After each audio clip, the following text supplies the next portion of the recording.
동안 잘 지내셨습니까? 네, 여러분 우리 하나님께서 이 시간 함께하고 계시는 건 알고 계시죠? 여러분 우리 모두가 다 가족입니다. 한번 옆에 있는 분들하고 같이 한번 이렇게 인사 나누겠습니다. 우리는 한 가족입니다. 우리는 한 가족입니다. 네. 아주 짧았어요. 한 번 더 인사해야 되겠습니다. 자, 우리는 하나님의 은혜로 잘 되는 인생입니다. 우리는 하나님의 은혜로 잘 되는 인생입니다. 여러분 잘 되게 만들어 주실 줄 믿습니다. 여러분 그 하나님 의지하고요. 한 주간 동안 힘을 내시는 우리 사랑하는 성도님들 되시기를 간절히 축원합니다. 여러분 우리 주변에는요 아주 창의적인 사람들이 있습니다. 무엇인가를 같이 봐도 얼마나 다르게 새롭게 보고 또한 생각해도 얼마나 생각이 참 참신한지 모릅니다. 여러분 그런 창의적인 것들을 하나씩 하나씩 그렇게 잘 형성하기 위해서는 여러분 여러 가지 요인이 있어야지 된다고 합니다. 그 중에는 새로운 방법도 찾아야지 되고 새로운 관점도 그리고 새로운 조합, 요새는 학과도 융합이 되잖아요. 이과 문과 이거를 같이 섞어서 융합이 되는 시대죠. 이게 새로운 결합을 또한 잘해야지 되고 그 다음에 객관적인 시선 그리고 아주 깊이 있게 관찰할 수 있는 바로 그 마음이 있어야지 된다는 것입니다. 그런 모습이 창의적인 삶을 살아갈 수가 있죠. 근데 여러분 우리의 삶은 어떠합니까? 어떨 때는 상식선에서 어떨 때는 습관적으로 우리의 삶에 지금 나타나고 있는 그 모습을 따라갈 때가 너무나 많이 있다는 것입니다. 여러분 제가 여러분 한 화면을 하나 보여드릴 겁니다. 여러분 저 화면이 있죠. 4개의 직선을 가지고 9개의 점을 한 번에 한 번 여러분 연결 한번 해보시기 바랍니다. 직선은 한 번 긋는 게 직선이죠. 한번 해보세요. 자, 이게 문제적 남자에 나오는 그 프로에서 여러분 나왔던 것이죠. 한번 그려보세요. 한 번, 두 번, 세 번, 네 번. 그럼 가운데 점이 남죠. 양 테두로만 하면 가로질러서 대각선으로 가면 5번이 됩니다.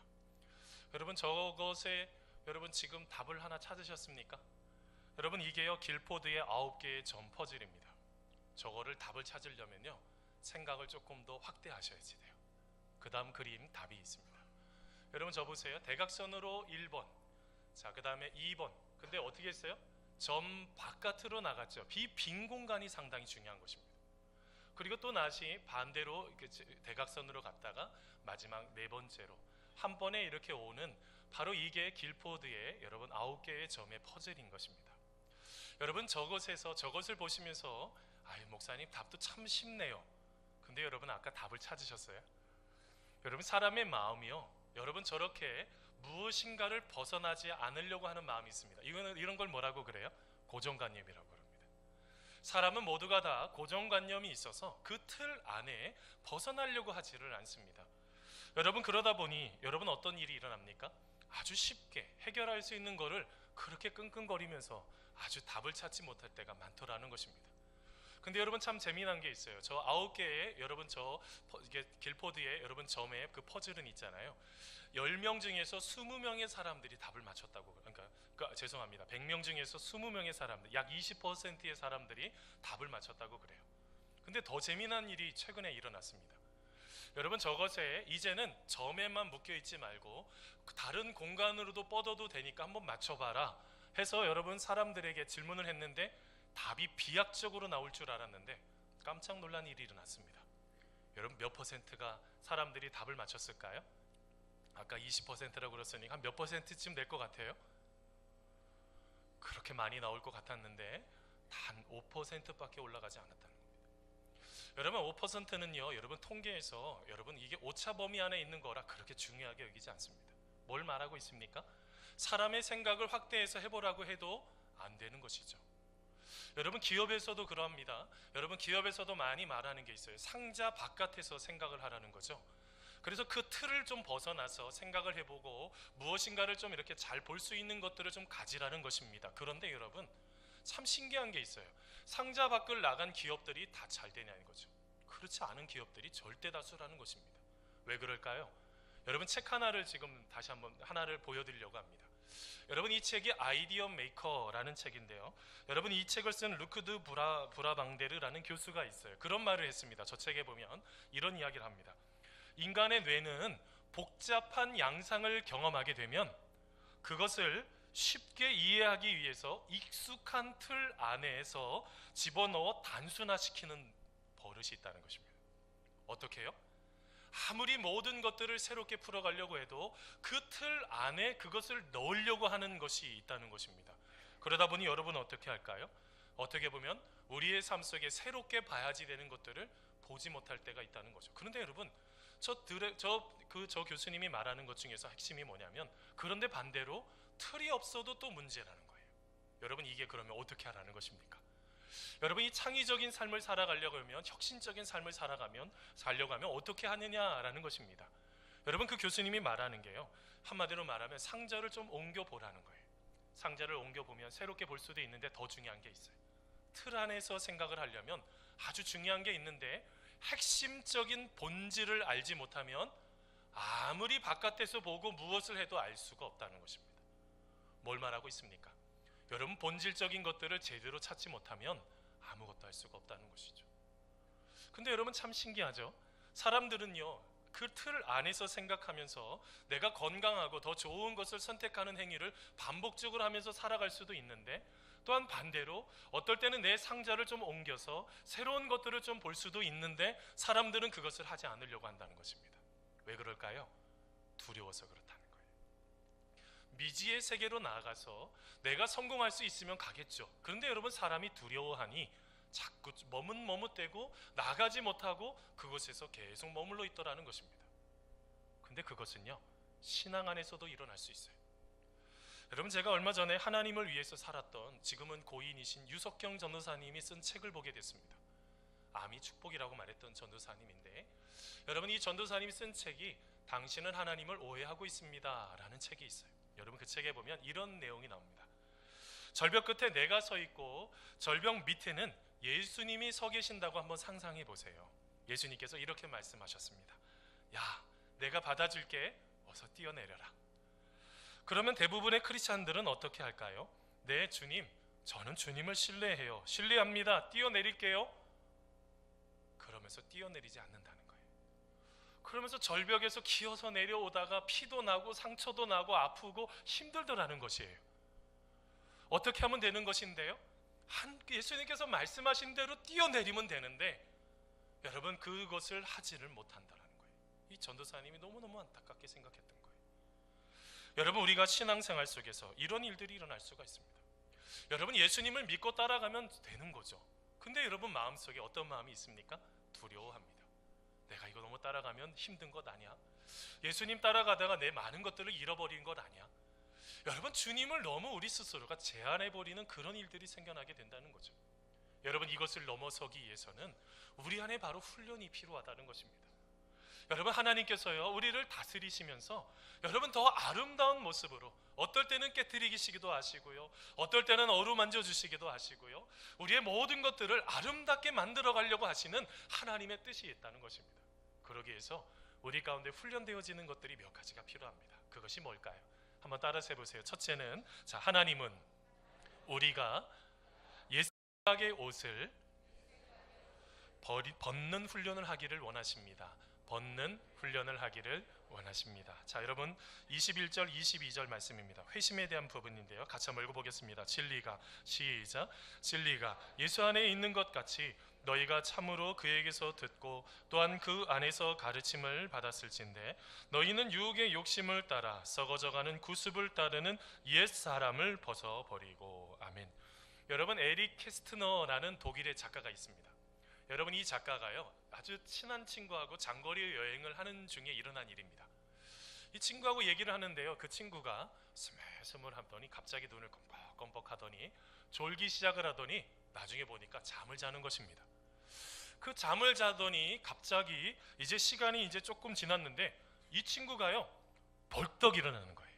그러더니 이렇게 외쳤다고 합니다. 이런, 깜빡했네. 하마터면 수면제 먹는 것을 잊을 뻔했어 라고 말했다는 거예요.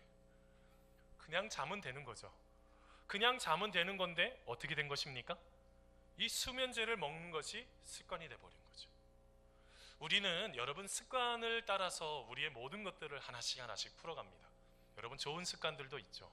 아침에 일어나자마자 하나님 앞에 기도하는 것도 그렇고, 어떨 때는 말씀을 펴서 말씀 속에서 말씀하시는 하나님의 음성을 듣는 것도 그렇고, 어떨 때는 누구에게 하나님의 사랑을 나누어주는, 이 모든 것들 다 좋은 습관입니다. 이걸 구분하실 줄 다 압니다, 우리는. 근데 여러분, 옛 습관이 있죠. 나쁜 습관들이 있다는 것입니다. 여러분, 오늘 말씀에 사도 바울은 지금 말을 하고 있습니다. 이 원어적인 의미로 보면 이렇게 말하는 것입니다. 주님의 권위로 말하노니 지금 결단하십시오. 주님의 권위로 말하노니 지금 결단하십시오 라고 말을 하고 있습니다. 뭘 결단하라는 것입니까? 바로 옛사람의 그 모습, 옛날에 있었던 그 생각, 하나님이 기뻐하시지는 그 모든 것들을 벗어버리는 것, 내어버리는 것, 이것을 결단하라고 말하고 있는 것입니다. 여러분, 그러면 오늘 말씀 속에 바로 그 옛사람, 우리가 하나님이 원치 않은 그 옛날의 생활 방식, 그 가치관들은 도대체 뭐냐는 것입니다. 여러분, 오늘 말씀 17절 말씀부터 계속적으로 말씀을 보면요, 이방인과 같이 행하지 말라고 말합니다. 여러분, 이전에 우리 지난주에 말씀을 나눌 때는 주님께서 부르시는 그 부르심을 따라서 행하라고 말씀하셨는데, 오늘 말씀에는 이방인과 같은 행동을 하지 말라는 것입니다. 그게 뭡니까? 여러분, 오늘 말씀 17절에 보니까 허망한 마음을 버려야 된다는 것입니다. 여러분, 허망하다는 게 뭡니까? 우리의 인생이요, 허무하다는 거예요. 다른 말로 표현하면요, 목적 없이 살아가는 그 모든 것들을 버려야 된다는 것입니다. 하나님은 우리의 인생을 목적을 두고 아름답게 살아가기를 원하고 계세요. 근데 마치 목적이 없는 것처럼 살아가는 그 모든 것들을 버리라는 것입니다. 또 이야기합니다. 그게 뭡니까? 총명이 어두워진 것을 버려야지 된다는 것입니다. 여러분, 총명은 뭘 말하는 것입니까? 하나님을 알아가는 그 지식을 말하는 것입니다. 아니, 세상 지식에는 그렇게 탁월한데 왜 하나님을 알아가는 그 총명이, 그 지식이 없느냐라고 지금 사도 바울이 말하고 있는 거죠. 또한 뭡니까? 무지에서 떠나야지 된다라고 말합니다. 무지는 뭘 말하는 것입니까? 이게 선인지 악인지조차도 구분을 못한다는 거예요.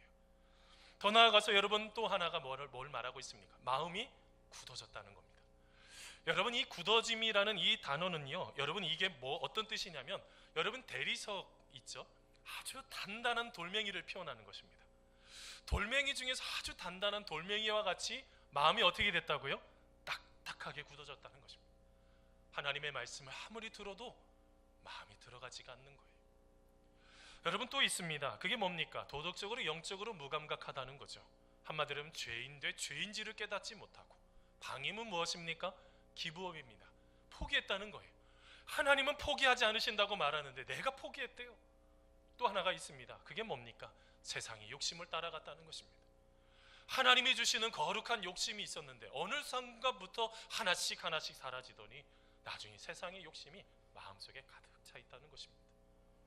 여러분, 우리는 삶을 살면서요, 고질적으로 우리의 발목을 잡는 여러분 옛 습관, 하나님께서 기뻐하지 않는 그런 습관들이 있다는 것입니다. 여러분, 이 습관들을 어떻게 해야지 돼요? 하나님이 기뻐하시지 않는 것뿐만 아니라 우리들도 다 알고 있으시잖아요. 여러분, 이런 거를 여러분 심리학적인 용어로요, 여러분 고착 상태라고 합니다. 여러분, 이전에요, 제 이전 교회 있을 때 어떤 집사님하고 얘기 나누는데 그 집사님이 그런 얘기를 해요. 목사님, 제가요 담배를 못 끊겠어요. 손도 이렇게 딱 하시더라고요. 벌써 습관이 되어 있는 거예요. 목사님, 제가 요거를 못 끊겠어요. 아무리 해도 안 돼요. 그 담배가 몸이 좋지 않는 거 제가 잘 알죠. 그래서 끊어야지 하면서 어느 날은 담배도 다 부러뜨려서 버렸다는 겁니다. 근데 지나가다가 누가 담배 피니까요, 그 냄새 자기도 모르게 편의점 가서 담배를 사더라는 거예요. 이게 바로 고착화 상태죠. 여러분, 우리가 하나님을 믿고 따라가는 데 있어서도 영적인 이 고착 상태가 나타날 수가 있습니다. 뭘 말하고 있습니까? 여러분, 우리가 하나님 은혜 가운데 거하는데 나의 인생이 하나도 변함이 없다, 내가 예수님과 함께 거하고 있는데 아직도 내 머릿속에 고상한 지식으로만 그냥 그 속에서 만족하고 있다. 여러분, 이것은요, 여러분, 우리가 웃을 일이 아니라는 거예요. 뭘 말하고 있습니까? 우리가 예수님 안에서 새로워지는 그 길을 하나씩 선택하면서 결단하면서 나아가야지 된다는 것입니다. 여러분, 저는요, 사랑하는 두 딸 다 그 아이를 낳을 때, 여러분, 저는 둘 다 아이를 다 탯줄을 다 자르러 들어갔습니다. 근데 있잖아요, 분명히 아이를 딱 낳자마자 갑자기 의사 선생님이 애를 막 때리기 시작을 하는 거예요. 제가 되게 화가 났어요. 아니, 갓 태어난 애를 왜 때릴까요? 숨을 쉬어야지 되잖아요. 그리고 제가 나중에 잘 잡아주면 그때 탯줄을 자르게 됐습니다. 여러분, 뭘 말하고 있는 것입니까? 우리가 우리 스스로가 숨을 쉬어야지 되는 것도 있단 말입니다. 그런데 여러분 계속적으로 여러분 우리가 그 이전의 모습으로 예전에 있었던 것이 좋다고 그 속에서 계속 머물러 있다고 한다면 어떻게 우리가 하나님 예수님 안에서 새로운 피조물로 살아갈 수가 있겠습니까? 사랑하는 성도 여러분, 우리가 이 영적인 고착 상태를 넘어서서 진정으로 신앙의 진전을 사모하는 여러분 우리가 되시기를 간절히 소원합니다. 여러분 두 번째로 봐야지 되는 것이 있어요. 그것이 뭘까요? 한번 따라서 해보세요. 우리는 마음을 새롭게 하는 훈련을 해야 합니다. 마음을 새롭게 하는 훈련을 해야 합니다. 이 마음의 변화죠. 여러분 오늘 말씀 23절입니다. 같이 한번 읽어보겠습니다. 오직, 같이 읽습니다. 시작. 오직 너희의 심령이 새롭게 되어. 아멘. 여러분 한 이야기가 있습니다. 어떤 집사님이 있는데요, 여러분 이 집사님께서 앵무새를 한 마리 키워요. 많은 말을 가르쳤습니다. 감사합니다, 사랑합니다, 축복합니다. 근데 뽀뽀합시다라는 것만 기억을 하고 다른 걸 싹 다 잃어버리는 거예요. 계속 만나는 사람들 누가 집에 들어오면 뽀뽀합시다, 뽀뽀합시다 계속 그러는 거죠. 좀 안 되겠는 거예요. 근데 어느 날 목사님의 댁에 앵무새 한 마리가 있는데 그 앵무새는 어떤 아주 좋은 말을 하고 있는 것을 알게 됐습니다. 어떤 말을 할까요? 기도합시다, 기도합시다 이런 말을 하더라는 거예요. 그러면 이 앵무새를 좀 거기다가 넣어서 좀 기도합시다라는 말을 좀 가르쳐야 되겠다라고 생각을 해서 목사님에게 부탁을 했습니다. 목사님이 흔쾌히 허락했죠. 자, 집에 데리고 가서 여러분 앵무새를 그 철장 안에 같이 놓게 됐습니다. 서로 간에 끙끙거리면서 냄새도 맡고 무엇인가를 이렇게 서로 왔다 갔다 가다가 그 집사님의 앵무새가 이렇게 말했습니다. 어떤 말 한다고 그랬죠? 뽀뽀합시다 라고 했더니 목사님의 앵무새가 이렇게 말했다고 합니다. 감사합니다. 제 기도를 응답해 주심을 감사합니다. 그러면서 뽀뽀를 하더라는 거예요. 여러분 뭘 말하고 있습니까? 여러분 사람의 마음은요, 나 자신도 어떨 때는 모를 때가 있어요. 여러분 다른 사람들 어떨 때는 열길 물속은 우리가 대충 볼 수가 있죠. 그런데 사람의 마음은요, 알 수가 없는 거예요. 여러분 그래서 나 자신이 관리하지 못하면 어떻게 될까요? 넘어지게 되는 것입니다. 여러분 오늘 말씀에 그래서 사도 바울은 뭐라고 권면합니까? 오직 너희의 심령이 새로워지기를 원한다 라고 표현을 합니다. 행동이 바뀌기 전에 먼저 마음이 새로워져야지 된다는 거예요. 근데 여러분 오늘 말씀에 이 심령이라는 단어를 조금 깊이 있게 보셔야지 돼요. 여러분 이게 심령이라는 단어가 원어적인 의미가 이런 뜻이 있습니다. 한번 따라서 해보세요. 너희의 마음속의 영으로. 여러분 우리의 마음속의 영은 누구일까요? 그렇죠? 어떤 하나님이요? 성령 하나님이요. 성령 하나님. 오늘 말씀을 이렇게 풀어야지 됩니다. 마음속의 영인 성령님에 의해서 새로워져야지 된다. 이렇게 표현을 해야지 돼요. 뭘 말하고 있습니까? 내 마음을 아무리 깨끗하게 다짐한다고 해서 안 된다는 것입니다. 어떻게 해요? 성령님, 제가요 이게 안 돼요. 제가 이거 너무너무 힘든데, 이거 내어 던지고 싶은데 하나님 이게 안 돼요. 성령님 저를 좀 도와주세요. 성령님 제가 누군가를 사랑하고 싶어요. 근데 제 마음속에 그런 마음이 안 돼요. 저를 좀 도와주세요. 뭘 말하고 있습니까? 여러분 성령 하나님께서 우리의 마음을 다스리셔서 여러분 하나님께서 이끄시는 그런 아름다운 모습으로 빚어가기를 원하신다는 것입니다. 그래서 여러분 중세 신학자들은요, 자기의 삶을 이 심령을 새롭게 하기 위해서 늘 자기 자신을 여러분 되돌아보는 시간들을 가졌다는 것입니다. 먼저는요, 그의 삶을 청결하게 했다고 합니다. 이게 지금 하나님께서 보시기에 청결한 것인지, 그렇게 하면서 자기 자신을 청결하게 하고, 두 번째는 여러분 조명을 했다고 그래요. 조명은 뭡니까? 하나님의 말씀 안에서 자기 자신을 비춰보는 것입니다. 내가 지금 잘 살고 있는지, 내가 상대방에 보면 내가 잘 살고 있는 것보다 같은 착각을 일으키니까 그게 아니고 말씀을 통해서 기도하다가 나 자신을 자꾸 조명해 보는 것입니다. 또 하나는요, 하나님과 하나가 되는 것이랍니다. 하나님과 마음을 하나가 되고 하나님과 하나님의 뜻을 내가 하나가 되어서 그 모든 것들을 이제는 이웃에게 사랑을 베풀어 줄 수 있는 데까지 나아가는 것. 뭘 말하고 있습니까? 우리의 마음속에 하나님과 하나 되는 그 모든 것들이 우리를 바로 지탱해내는 것이라는 것입니다. 여러분 오늘 말씀에도 바로 그것에 대해서 말씀하고 있어요. 여러분 20절 21절 말씀을 쭉 보면요, 여러분 동사 세 가지가 있습니다. 그 동사 세 가지가요, 배우고, 듣고, 가르침을 받으라. 여러분 이 세 가지의 동사가 있습니다. 근데 여러분 참 재미나요. 이 동사가요, 어떤 동사인지 아세요? 이 동사가요, 부정동사예요. 이 부정동사는 어떨 때 사용하는 거냐면 그냥 한 번 하고 끝나는 것이 아니라 지속적이고 반복적일 때만 사용되는 동사예요. 그러니까 여러분 어떻게 하라는 것입니까? 예수님에게 배우고 듣고 가르침을 받는 이 훈련이 우리의 삶 속에 지속적으로 나타나야지 된다는 것입니다. 한 번 예배 드리고 끝나는 게 아니고, 한 번 성경 공부하고 끝나버리는 것이 아니고, 우리의 삶 속에 계속적으로 훈련이 되어야 되는 것에 대해서 하나님은 말씀하고 있다는 것입니다. 여러분 왜 배울까요? 여러분이 배우다는 동사가요, 제자라는 뜻의 어원이에요. 우리가 진짜로 예수님을 배우는 목적이 뭘까요? 예수님의 제자가 되기 위함이죠. 죄송합니다. 저하고 성경 공부한다고 해서 저의 제자가 되시면 위험한 거예요. 예수님의 제자가 되고 예수님의 마음을 헤아리는 그 마음이 될 때 그것을 통해서 진정한 배움이 되는 것이죠. 하나님을 또한 어떻게 하라고? 예수님의 말씀을 들어야죠. 근데 여러분, 듣는다는 게 단순하게 예수님의 이야기를 듣고 잊어버리는 것이 아닙니다. 예수님의 이야기를 듣는다는 건 뭘 말하고 있습니까? 예수님께서 지금 내 마음속에 역사하시고 있는 것을 경험하는 게 진정한 듣는 거예요. 여러분, 예수님의 말씀을 듣다 보니 어떤 마음을 주실까요? 상대방의 마음도 헤아리고. 여러분, 지난주 여러분 어제도 그렇고 토요일 날도 우리 새벽 예배 때, 온 가족 새벽 예배 때 말씀을 나눴죠. 솔로몬에게 주셨던 그 마음이요, 듣는 마음, 레브시오메아. 여러분, 하나님의 은혜가 그 마음속에 느껴지니 여러분, 그 창기에 두 아들을 놓고 이 아들이 내 아들입니다 하고 서로 따져 물을 때 그것을 여러분, 그 한 여인의 그 아픈 마음이 들려지기 시작을 하는 거예요. 여러분, 예수님과 함께하면 그 마음이 들려지기 시작을 하는 것입니다. 느껴지기 시작을 하는 거예요. 그리고 마지막으로 어떻게 해요? 계속적으로 가르침을 받는 자리까지 가는 것. 여러분, 이것은 바로 우리의 신앙을 세우는 가장 중요한 것이라는 것입니다. 이것이 있게 될 때 우리의 심령이요 새로워지고 우리의 심령이 하나님의 은혜 가운데 거하는 그것을 우리가 경험할 수가 있다는 것이죠. 여러분, 우리가 진짜로 성령님께서 우리의 마음을 다스려 주지 않으면요, 우리는 계속 부정적으로 안 되는 것만, 내 원하는 욕심에 따라서 삶을 살아가는 그런 인생일 수밖에 없는 것입니다. 여러분, 한 이야기가 있습니다. 한 어머니가요, 두 아들을 위해서 아주 맛있는 팬케이크를 굽고 있었습니다. 큰 아들 영수는 5살이고 둘째 아들 철수는 3살입니다. 근데 서로가요, 내가 먹겠다고 막 따져 묻는 것입니다. 형, 내가 먹을게. 아니야, 형이 먼저 먹어야 돼. 서로 막 싸우고 있었는데 이때 어머님 마음에 예수님의 사랑이 무엇인지, 섬김이 무엇인지를 좀 가르쳐주고 싶었습니다.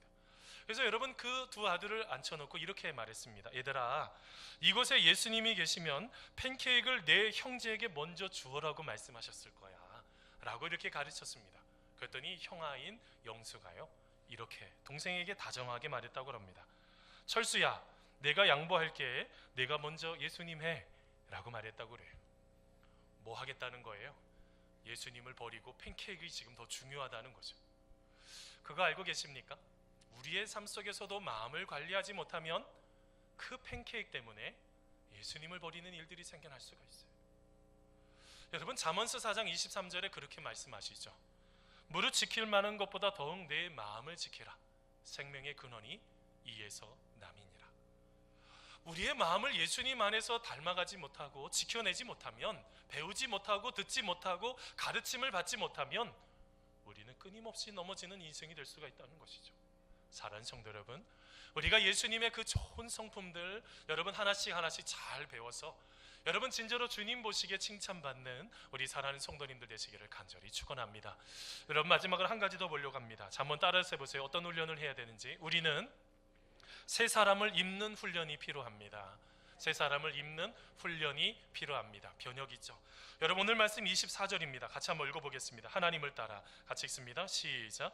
하나님을 따라 의와 진리의 거룩함으로 지으심을 받은 새 사람을 입으라. 아멘.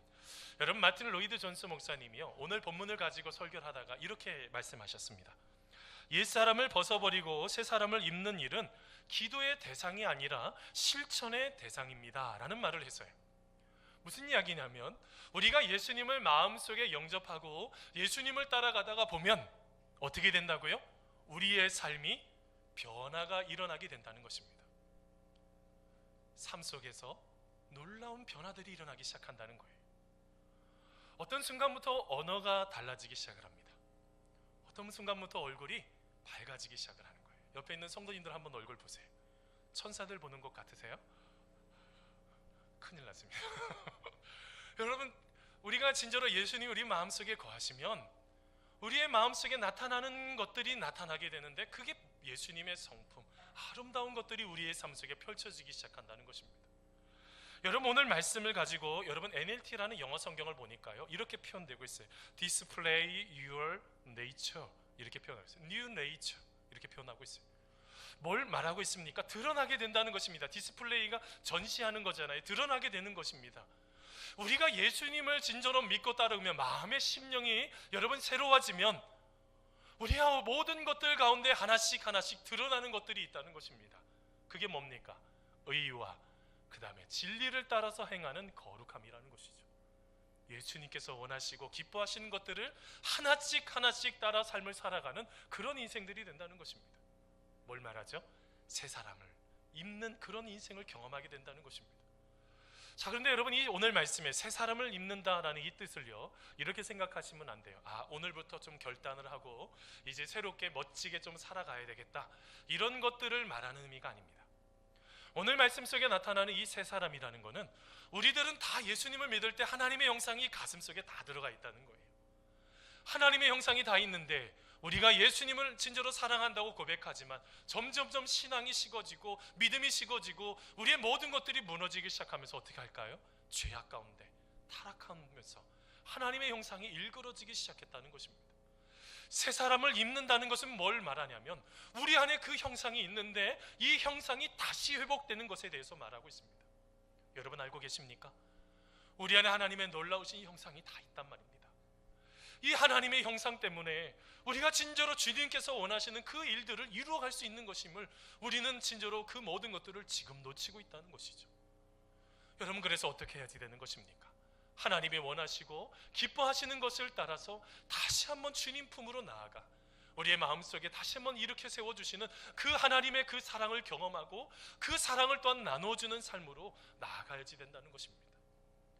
여러분, 기독교의 발흥이라는 책을 쓴 로드니 스타크가 있습니다. 종교사회학자인데, 여러분 특별히 예수님 이후에 여러분 기독교가 300년 동안 빠르게 성장했던 이유가 무엇인지를 연구를 하게 되었습니다. 그런데 여러분, 놀라운 것을 하나 발견하게 되었어요.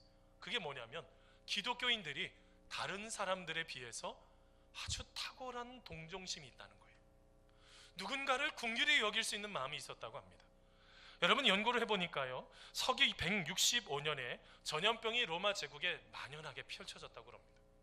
그래서 여러분 15년 만에요, 인구의 12분의 1이 여러분 죽었다는 거예요. 얼마나 많은 사람들이 죽었는지 모릅니다.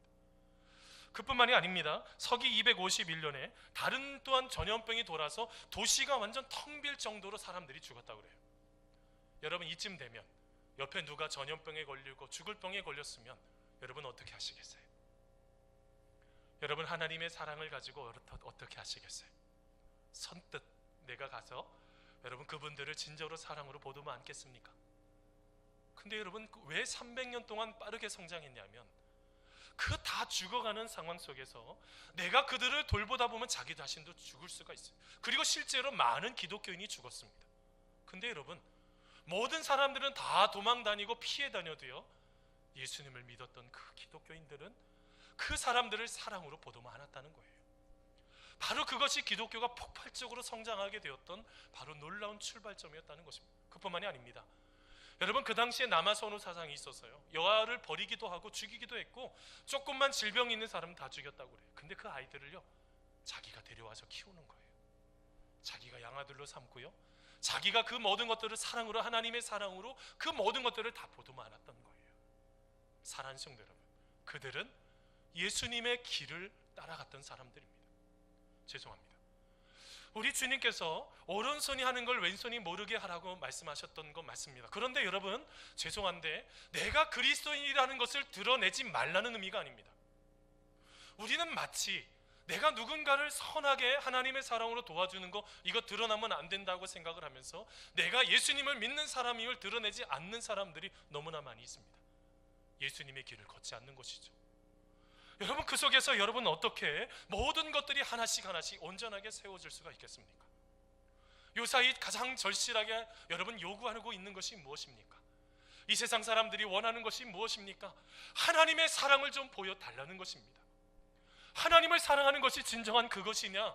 라고 보여달라고 지금 말을 하고 있습니다. 사랑하는 성도 여러분, 우리가 이 시대를 살아가는 데 있어서 다시 한번 우리 안에 잃어버렸던, 그리고 얼그러지고 있는 그 하나님의 형상을 다시 한번 회복해 하나님의 사랑을 마음껏 받고 우리 주변에 있는 많은 이웃들에게 하나님의 사랑을 진실로 나누어주는 믿음의 귀한 성도님들 되시기를 간절히 축원합니다. 여러분, 주님은 바로 그것에 대해서 말씀하고 있는 것입니다. 여러분, 말씀의 결론을 맺으면서 여러분 그런 생각을 해보게 됐습니다. 얼마 전에요, 여러분 우리 김연아 선수가 마지막으로 올림픽에서, 평창 올림픽에서 여러분 성화봉송을 했죠. 저는 잘 몰랐는데 이 김연아 선수가 6시 반만 되면 일어나서 어떻게 보면 몸도 풀고 매일 8시간 동안 계속적으로 수천 번 넘어지면서도 계속적으로 그렇게 연습을 하고 훈련을 했다고 그럽니다. 근데 정확한 의미인지는 모르겠지만 여러분, 이 연습과 훈련이 조금 다르다고 합니다. 여러분, 일반적으로 연습은 어때요? 자기의 필요한 곳에서 자세가 교정을 시키고 그런 것들을 하는 것을 보통 일반적으로 연습이라고 그러고요. 훈련은 이제 긴장감을 가지고 자기의 모든 실력을 100% 발휘하기 위해서 아주 집중하는 것이 훈련이라고 합니다. 그러니까 여러분, 그들은 훈련 간다고 그러면 상당히 집중하면서 모든 것들을 하는 것이 보통 훈련이라고 그러죠. 근데 여러분, 제가 얼마 전에요, 미국의 여자 축구 선수 중에서 미아엠이라는 선수가 그것을 구분해 놓고 있는 이야기를 통해서 갑자기 제가 하나가 머리가 탁 스치고 지나간 것이 있습니다. 그 미아엠이라는 축구 선수가 이런 말을 했습니다. 연습과 훈련은 다릅니다. 연습은 자신에게 부족한 동작을 숙달시키는 것을 말합니다. 그렇지만 훈련을 할 때는 집중력과 긴장감이 최고조에 올라갑니다 라는 말을 합니다. 그 말을 듣는데 갑자기 제 자신 속에서, 특별히 우리의 신앙에 대해서 생각을 해보게 됐습니다. 여러분, 왜 힘들까요? 왜 최고의 모습으로 하나님 보시기에 우리의 삶을 만들어 가시는 그런 것이 하나님의 계획인데 우리는 왜 그렇게 누리질 못할까요? 우리는 아직까지 연습 가운데 빠져 있기 때문에 그렇습니다. 내가 필요한 것만, 내가 원하는 것만, 내가 이것이 안 되니까 그것만 연습하고 있기 때문에 그렇습니다. 오늘 말씀에 하나님은 말씀하고 계십니다. 우리의 인생 속에 집중하고 우리의 인생 속에 진짜로 예수님과 함께 동행하는 그 모든 것들, 긴장감을 가지고 하나씩 하나씩 훈련되어야지 된다라고 주님은 말씀하고 계십니다. 사랑하는 성도 여러분, 우리는 연습만 하면서 계속 삶을 살아가는 아마추어입니까? 아니면 우리의 삶 속에 제대로 된 훈련을 통해서 진정으로 하나님께서 기뻐하시는 그런 모습을 살아가는 여러분 신앙의 프로입니까? 우리의 삶 속에 진정한 신앙의 프로로 거듭나기 위해서 아름답게 하나씩 하나씩 예수님과 함께 동행하는, 예수님과 함께 훈련하는 여러분 믿음의 귀한 성도님들 되시기를 간절히 축원합니다.